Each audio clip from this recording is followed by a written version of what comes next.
Alors j'ai 23 ans et je prépare un Master 2 en qualité et environnement en production animale à Tours.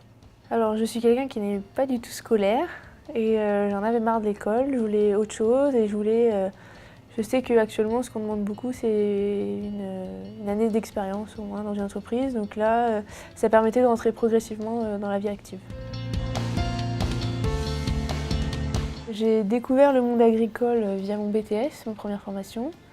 Et j'ai commencé par voir les transformations qui se réalisaient à la ferme avec les agriculteurs. Et j'ai découvert le monde donc plus vaste de l'agroalimentaire et de la valorisation des produits, c'est ça qui m'a plu. Alors nous, à Tours, on a un carnet de liaison. Et donc à chaque période entre l'école et l'entreprise, on doit le remplir. Donc les impressions du maître d'apprentissage, mes impressions.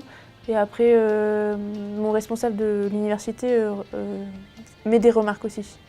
Donc après, c'est une liaison entre nous trois qui se fait à chaque session.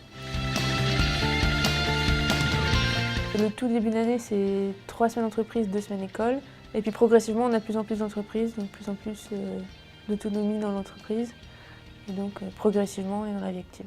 Alors les missions, elles ont évolué à partir le premier tiers de période d'entreprise. J'avais un premier sujet qui ne me plaisait pas, donc on a discuté avec mon maître d'apprentissage pour faire évoluer ces missions et changer pour que ça convienne aux deux parties. Moi, mon alternance se passe entre Lamballe et Tours. Donc à Lamballe, j'ai trouvé un appartement très facilement, près des gares parce que justement avec l'alternance, il faut beaucoup bouger. Et à Tours, c'est un système qui s'appelle l'hôtel de l'alternance, et donc qui n'accueille que des gens qui font l'alternance. C'est un système qui permet aux jeunes d'être autonomes et dans lequel on ne paye que les semaines où on est là. Recommanderiez-vous l'apprentissage à des jeunes?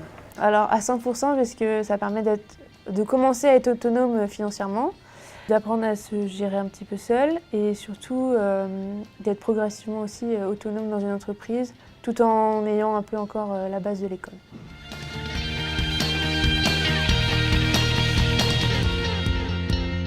La Coperle Arc Atlantique, c'est une coopérative qui regroupe 2700 adhérents. Donc les adhérents sont des producteurs de porc et qui est spécialisée dans la production et la transformation de viande porcine.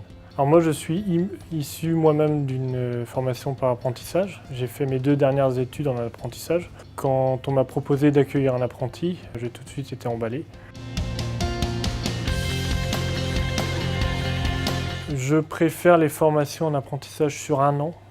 Je trouve que le risque est moindre, parce que partir sur des formations en apprentissage sur 2 ou 3 ans, c'est un risque pour l'étudiant et également pour l'entreprise, que l'étudiant ne se plaise pas et qu'il soit un petit peu coincé. Et si l'entreprise s'aperçoit rapidement que ça va être compliqué, c'est toujours embêtant de devoir rompre un contrat. Surtout pour l'étudiant qui a parfois misé un petit peu également d'un point de vue financier sur ce contrat par apprentissage pour financer ses études. On est généralement sur des phases de 3 semaines d'entreprise et 1 à 2 semaines d'école, ce qui convient bien. Ça permet à la fois, je pense, pour l'étudiant, mais aussi pour le maître d'apprentissage d'avoir des périodes où il peut se reconcentrer sur ses sujets et d'autres périodes où il peut être plus disponible pour suivre l'étudiant. Le vrai avantage aujourd'hui, c'est d'être capable d'avoir pour Coperle vraiment un vivier de recrutement, d'avoir dans ses murs pendant 1 an ou 2 ans, selon les branches du groupe, des jeunes sur qui on peut se projeter. On les voit travailler pendant 1 an, on est capable de dire tiens, cet étudiant-là, il a des bonnes compétences à ce niveau-là, je commence déjà à imaginer où est-ce qu'on va pouvoir lui proposer un poste pour le futur. Notre objectif, c'est vraiment d'accueillir des jeunes par apprentissage pour leur proposer un CDI à la fin de leur contrat.